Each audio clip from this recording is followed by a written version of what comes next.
Muy pronto, la descendencia de Abraham, la promesa que Dios le había hecho a Abraham, estaría cumpliéndose.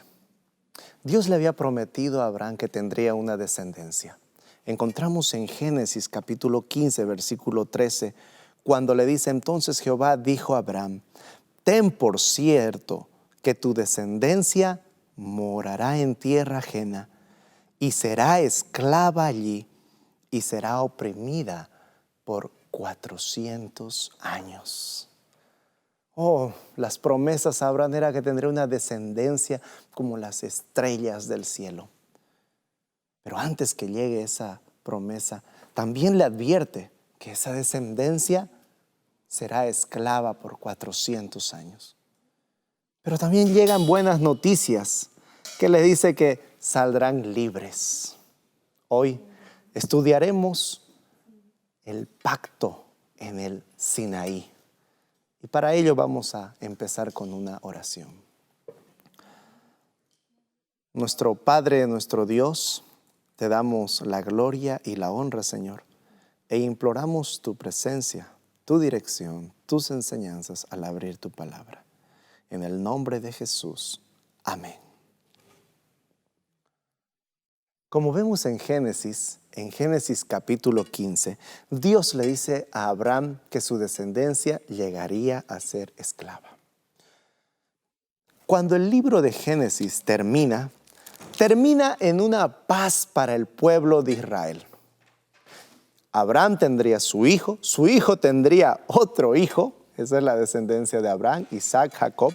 Jacob tendría 12 hijos, los cuales formarían las 12 tribus de Israel. Como conocemos la historia, hambre vino al mundo y tuvieron que ir a Egipto en busca de alimento.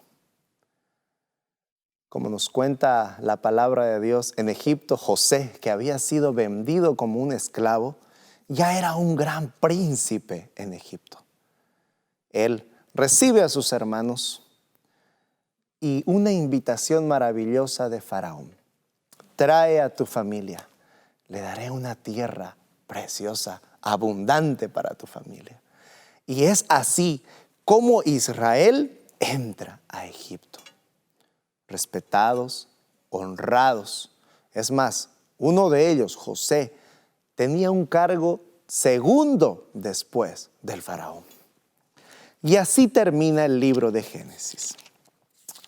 Ahora entraremos al libro de Éxodo. En el libro de Éxodo, en el capítulo 1 mismo, encontramos lo siguiente. Versículo 6.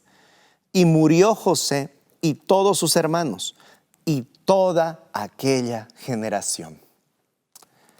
Y los hijos de Israel fructificaron y se multiplicaron y fueron aumentados y fortalecidos en extremo, y se llenó de ellos la tierra.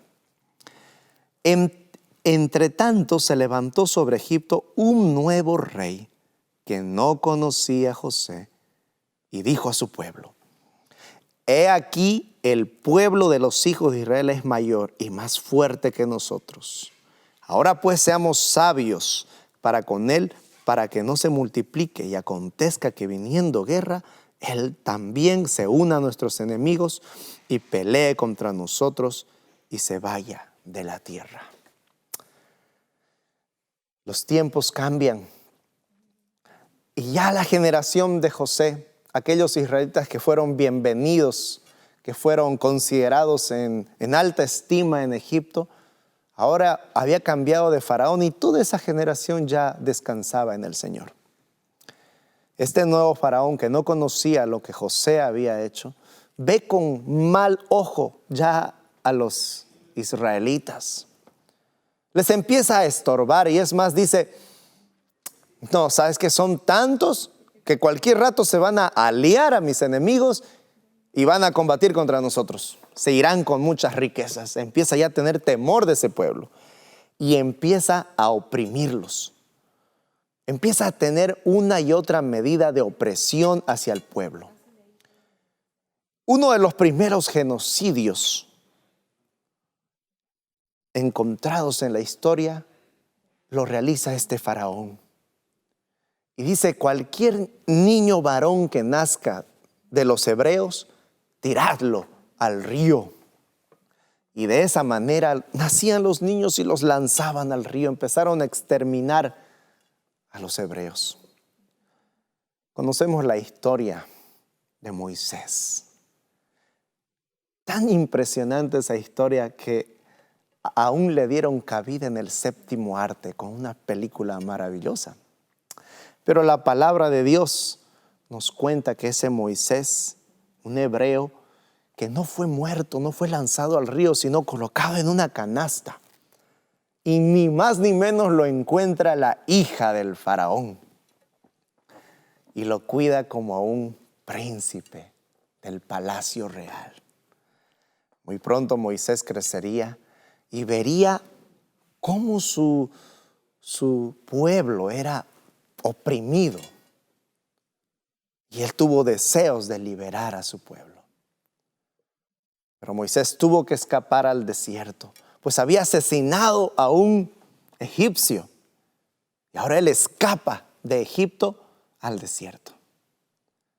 Durante 40 años estaría solo en el desierto, aprendiendo a ser un pastor. Moisés, sin lugar a dudas, es un maravilloso personaje. Pero con sus fuerzas quiso liberar a un pueblo que necesitaría más que la fuerza de un hombre para ser libre. Este pueblo era esclavizado, era atormentado, castigado, oprimido por el faraón y el poder egipcio. Y quiero que veamos un poco la situación de un esclavo.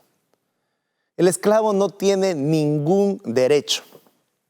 No tiene ningún derecho de decir, bueno, hoy día no voy a trabajar, no, hoy día voy a descansar un poco más, no. Está sujeto a la voluntad de su amo. Y su amo aquí era Faraón. Y Faraón no tenía ningún tipo de misericordia con ellos. Una pregunta les quiero hacer. Ese pueblo esclavo podía ser libre. ¿Podía ellos decidir salir a adorar a Dios? ¿Podían ellos decidir, no, ya no queremos ser esclavos de usted, vamos a hacer otra cosa? ¿Podían hacer ellos? ¿Se encontraban en esa posición de decidir qué hacer con sus vidas? La respuesta es obvia, claro que no podían hacerlo. Y mis queridos hermanos, escuchen esto. El Nuevo Testamento está escondido en el Antiguo Testamento.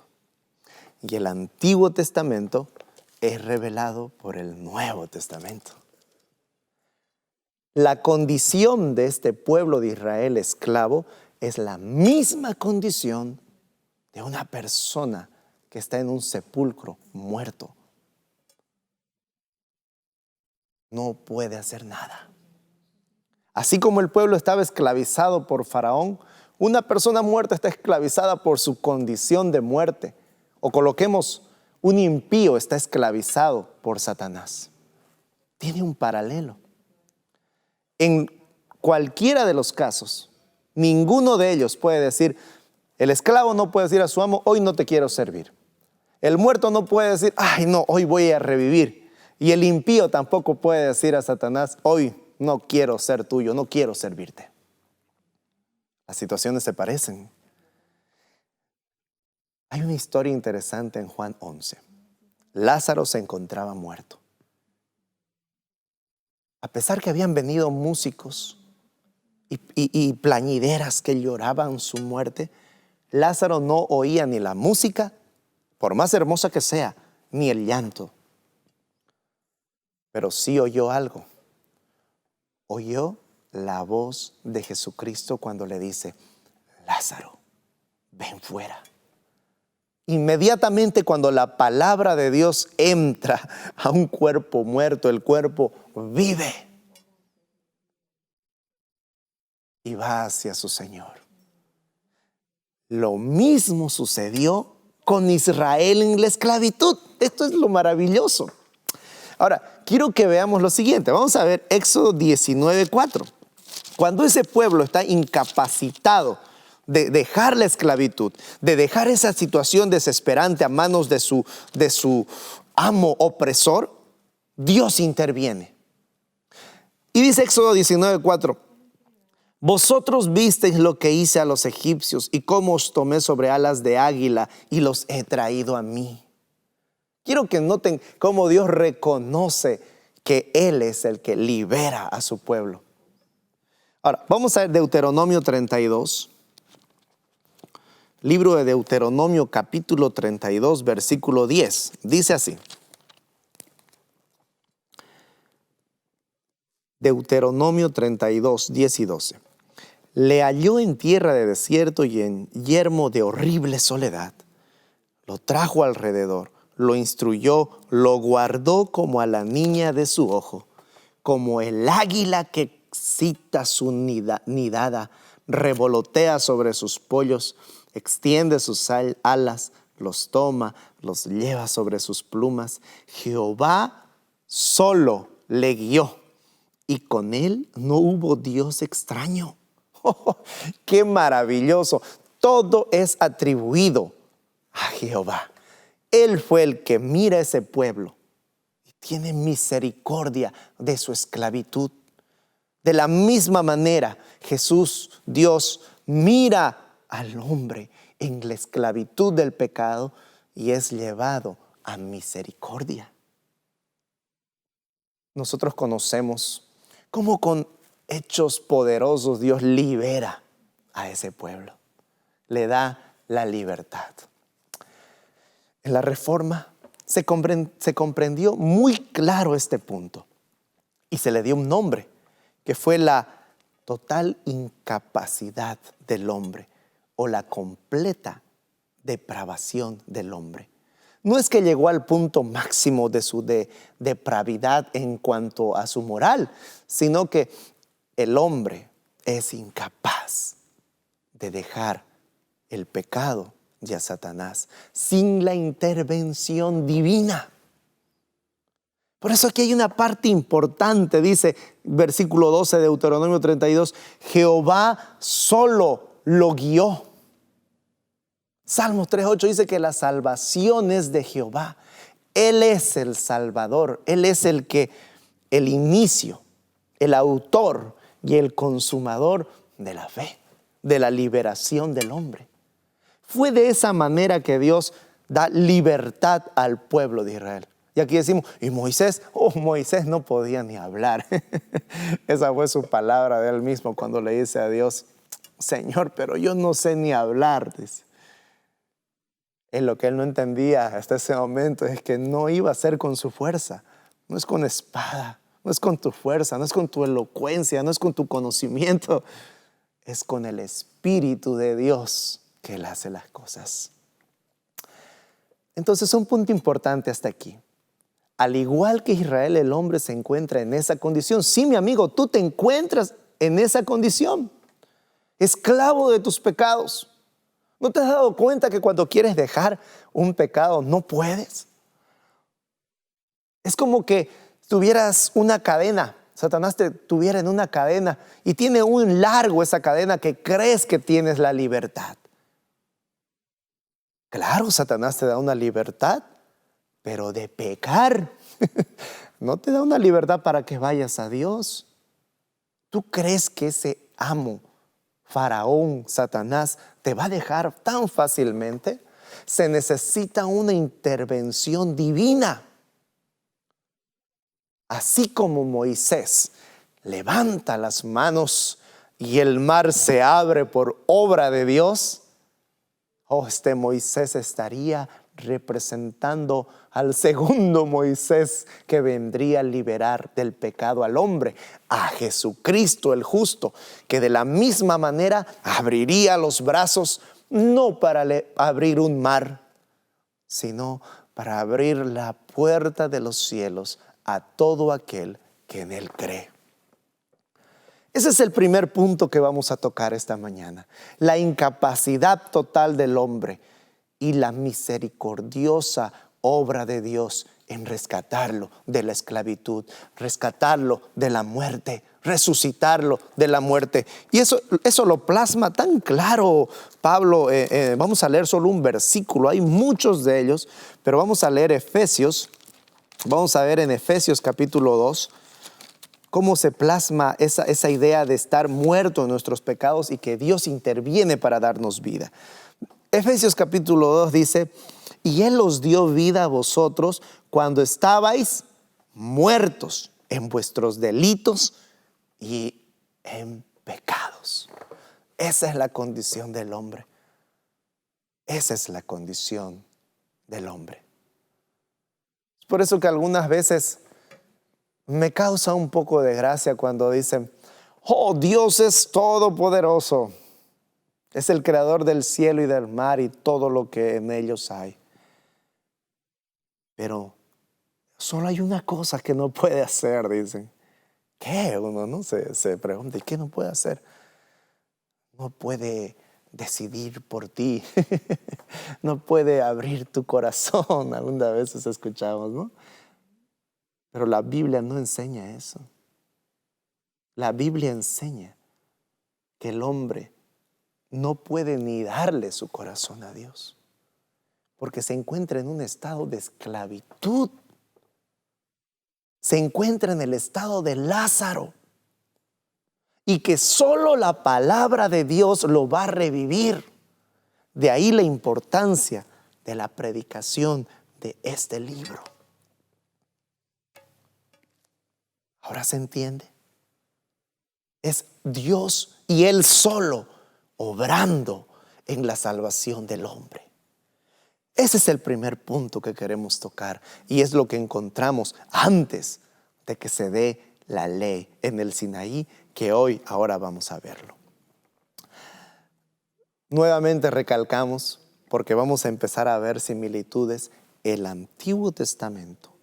El Nuevo se encuentra escondido en el Antiguo, y el Antiguo se revela en el Nuevo Testamento. Vamos a encontrar, como acabamos de ver, muchas similitudes. Ahora, cuando Dios los libera, sucede algo importante. Vamos a ir a Éxodo 12. En Éxodo capítulo 12, Dios va a liberar al pueblo. Éxodo capítulo 12. Vamos a leer desde el versículo 1. Dice: habló Jehová a Moisés y a Aarón en la tierra de Egipto, diciendo: este mes os será principio de los meses, para vosotros será este primero en los meses del año. Hablad a toda la congregación de Israel diciendo: en el 10 de este mes, tómese cada uno un cordero, según la familia de los padres, un cordero por familia. Antes de ir a la ley, sucedió esto. Hay todo un preámbulo, hay todo una historia antes de que la ley sea dada en el monte Sinaí. Y antes de que el pueblo se le dé la ley, era esclavo. Y Dios los libera. Y en la noche previa a su liberación, les dice: cada familia tome un cordero. Un cordero. Y recuerden las palabras de Juan cuando ve a Jesús. Oh, Él es el Cordero de Dios que quita los pecados del mundo. Cada familia tome un cordero. Y dice: el animal será sin defecto. Una representación tan importante de nuestro Señor Jesús. Pues Jesús dice que es sin mancha ni pecado. El cordero sin defecto. Y dice: macho de 1 año lo tomaréis de las ovejas o de las cabras, y lo guardaréis hasta el día 14 de este mes, y lo inmolará toda la congregación del pueblo de Israel entre las 2 tardes. Y tomarán de la sangre y lo pondrán en los postes y en el dintel de las casas en que lo han de comer. Y aquella noche comerán la carne asada al fuego y panes sin levadura. Con hierbas amargas lo comerán. Ahí se instituía la fiesta de la Pascua. Oh, yo sé que muchos pensamos que hoy la fiesta de la Pascua es comprar un huevo de chocolate. Y la mayor representación de la fiesta de la Pascua es un conejo. Bueno, te tengo malas noticias. Esa es una fiesta pagana. Que el conejo era un símbolo de la fertilidad y de la reproducción. La palabra de Dios habla de una Pascua que la festejarían. Y es más, quiero que veas esto, quiero que veas a Lucas 22. El Señor mismo festejará la Pascua. No era ni más ni menos que la fiesta que simbolizaba la salida de Egipto y de la esclavitud, no por ellos, sino por la misericordia de Dios y la liberación de sus almas del pecado por el Cordero de Dios que quita los pecados del mundo, por su sangre derramada. Ahora, quiero que vean lo siguiente. En Lucas 22:15 dice lo siguiente: y les dijo, Jesús hablándole a sus discípulos, cuánto he deseado comer con vosotros esta Pascua antes que padezca.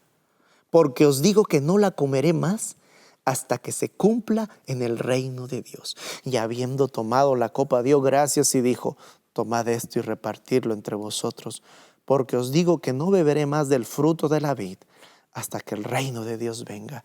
Y tomó el pan y dio gracias y lo partió y les dio diciendo, este es mi cuerpo que por vosotros es dado. Haced esto en memoria de mí. También tomó la copa diciendo, esta copa es el nuevo pacto en mi sangre que por vosotros es derramada. Yo sé que muchos tuvieron el privilegio de participar en una santa cena del Señor. Una cena instituida por el Señor, en donde se come el pan y el jugo de uva. Pero quisiera que te detengas por un momento y pienses.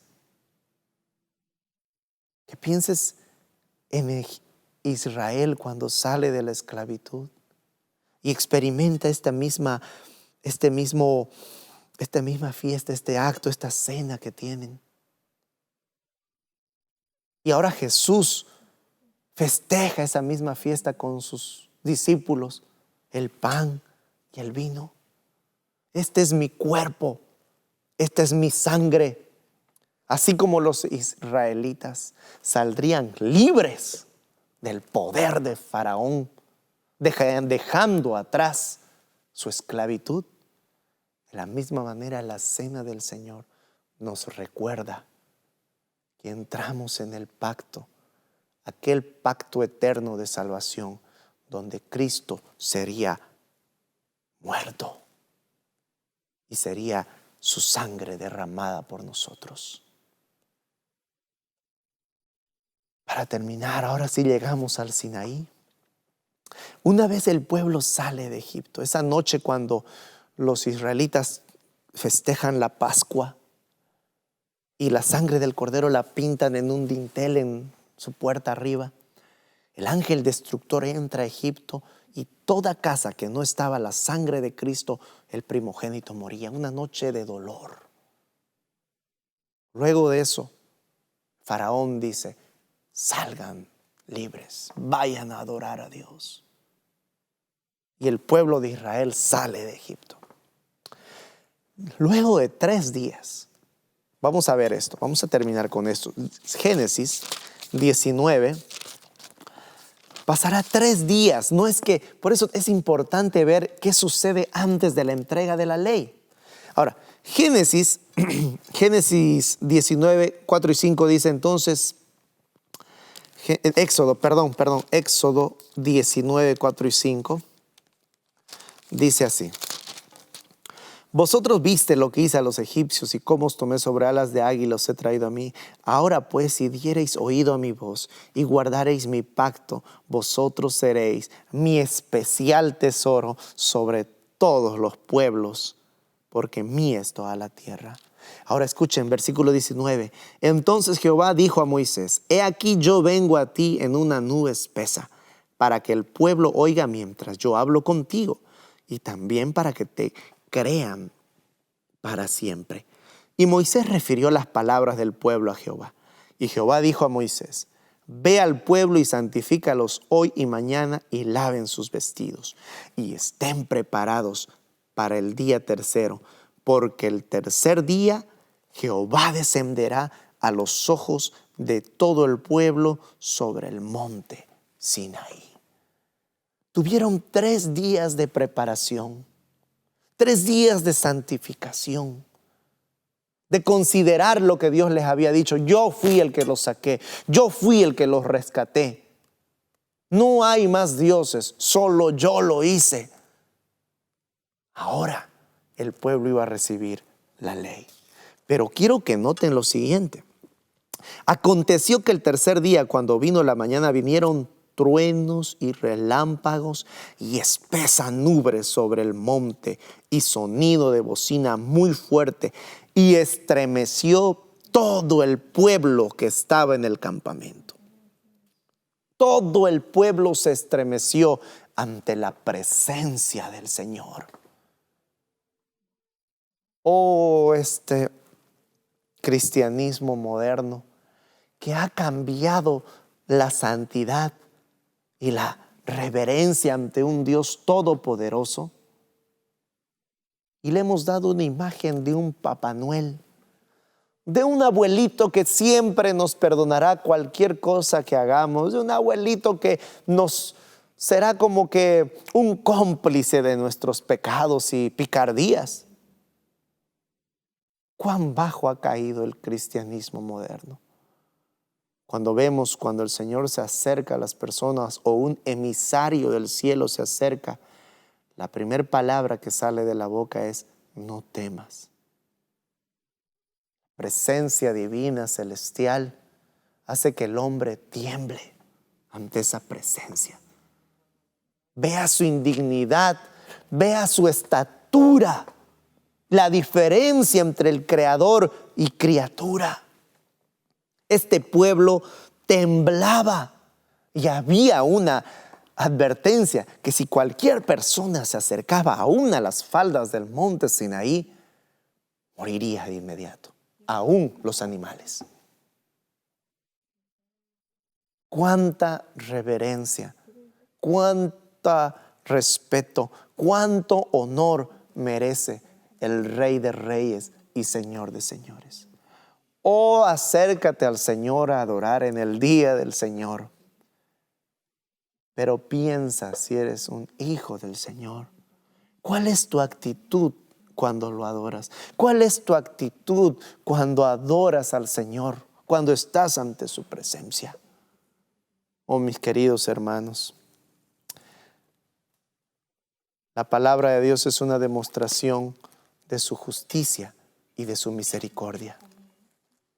Mi amado, antes de ir al Calvario, al dulce silbido apacible del Calvario, tenemos que escuchar los truenos, los relámpagos y la justicia de Dios para temer a Dios. Y una vez temamos al Señor y sepamos que Él es justo en lo que Él hace, recién podremos valorar lo que se hizo en el monte Calvario.